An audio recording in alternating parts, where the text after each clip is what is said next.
actually inside the chicken coop with the ladies right now. I just finished cleaning the coop and run. I guess I'm technically in the run right now, but I just finished cleaning up their coop and run. So I thought it'd be a good time to share.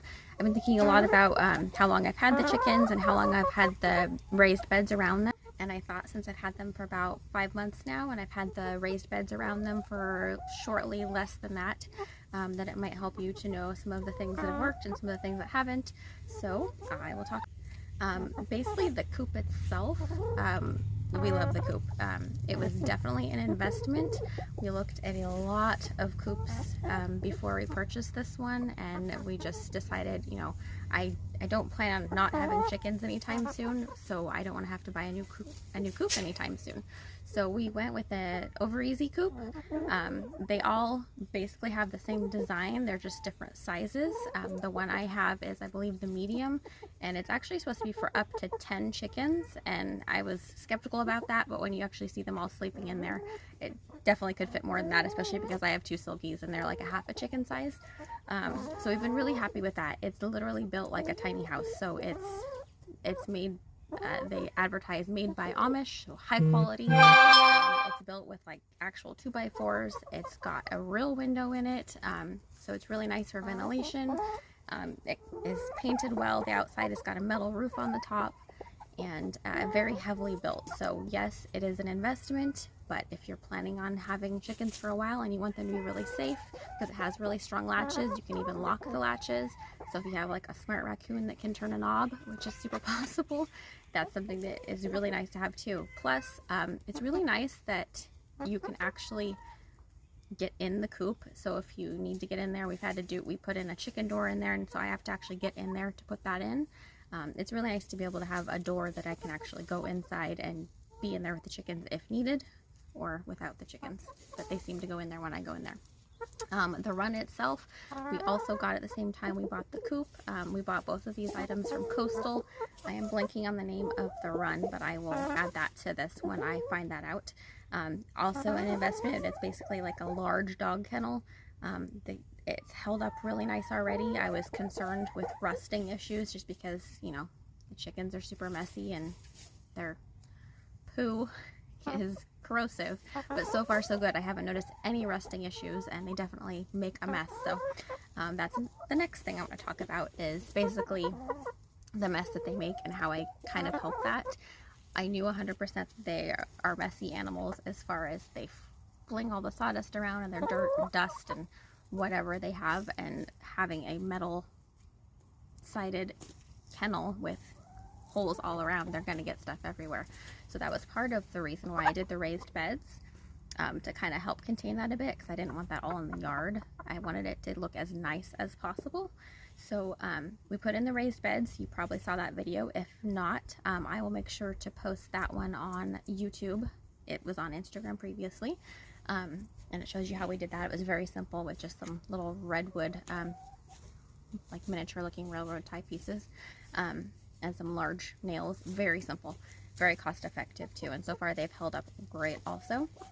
And so they're only like about a foot deep, so they're not huge, but I managed, as per usual, to cram a lot of good stuff in there. What I did was pretty much just had all the stuff that we had to take out from the space where the kennel is, and just put them in there. So I had things like blueberries and currants and gooseberries, some celery, a whole bunch of echinacea type plants, and even more calendula. I had lots of calendula, so I had those, divided them up. They were just in a little bed before, and they've spread out through the whole bed on this one side, and they are doing so good. So those have been great, because that's also, I wanted to make sure everything in the beds were going to be something that they could safely eat. So anything they could reach from inside the run was totally fine, and I was prepared for that. These are not beds that I was planning on harvesting food for myself from. Plus, they, you know, put all their dust and all kinds of stuff on them, so it's not necessarily a bed that I would want to eat anything from. So I have alpine strawberries, so every day I come out and I pick them and I just toss them through the fence and they get really excited. The blueberries that come on, same thing, but also lots of herbs. So thyme has done really, really well. I put those in pretty much all the corners of the beds, and that's also another thing that they eat, but it also, right now, it's blooming and it looks beautiful.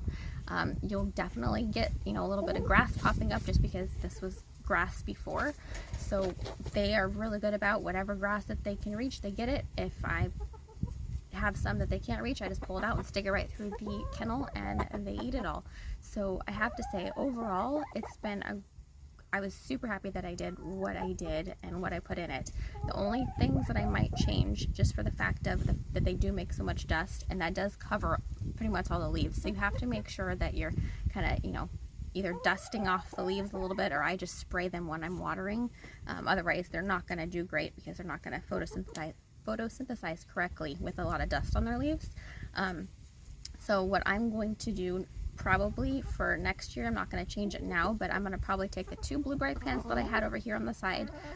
Mainly, that's only because I think they're in too much shade. So I can either move them to this side or just somewhere else. And I'll probably replace those with more strawberries, because those have done really well. The Alpine particular kind, they seem to be doing great in the shade. And they're teeny little berries, so they're perfect for the little ladies to chase in the coop, and they love it. So a few other things I recommend, lavender and rosemary. Those do really great too. I have lavender topiaries on either side, and even though it's dusty, those have done really well. And so every time I trim those, I just put those in the coop too, freshen their beds up, and that's been really great. I did plant some more echinacea out front here. It's blooming really great. We're in a pretty shady spot, so that's, you know, it's kind of a trial and error as far as some of the flowers that I've planted. But calendula, echinacea, the thyme that's blooming. I actually have some roses too. They're all miniature roses. I have a couple on this side and that one over here. The one over here is doing a little bit better. I think it's because it's getting a little bit more sun, but these ones are all blooming too. So they seem to be doing just fine. I'm pretty happy with that. So other than that, the only thing is just you have to be okay with a little bit of sawdust. I try to clean the coop, you know, every couple weeks or so when I can, just to keep it freshened up. So I usually take out some of the old bedding and I add in some of the new. And they're chickens, they scratch, so that's what they do. You're gonna get sawdust everywhere, you're gonna get maybe some of their food everywhere. So having the beds here and the fact that they've all grown up, you know, so a little bit high, it keeps it out of the grass. And for the most part, the walkways, the only problem would be the entrance to the door, the entrance to the run, because obviously you don't have plants in front of that, so they definitely kick a lot of stuff out there. So that's one area that I do have to clean off, but I did put flagstone there in with the little pebbles, so that way I wouldn't be scooping up all the pebbles, and that would be quite wasteful. So I have large flagstones right in front of the door, so I can just kind of scoop it up every time I clean the run. But other than that, I'm really happy with the beds and the coop and the run and everything that we settled on when we went on this fun chicken adventure. So far so good. I'll let you know if I do any other changes. The only other thing I might sim up, Marigold's being naughty. She wants to be on the camera. Hi, Marigold. I have some celery that I did plant in here. I transplanted when I did these beds, and it's kind of, I pick it off and I put it through the coop for them all the time. But one of them has gotten maybe a little bit too much dust a little too often. So I did get some new celery just because it does do pretty good for the most part. And I'm just going to replace that couple plants. And then I'm also going to collect all the seeds from the calendula that have already bloomed. So they'll just keep blooming probably through fall. And they like to eat them. So it's been really awesome. So I'm going to show you a little bit more around. And I hope this will help you with some of the things you want to plan around your coop. It's really helpful for you and the chickens, and it looks nice too. Have a great day.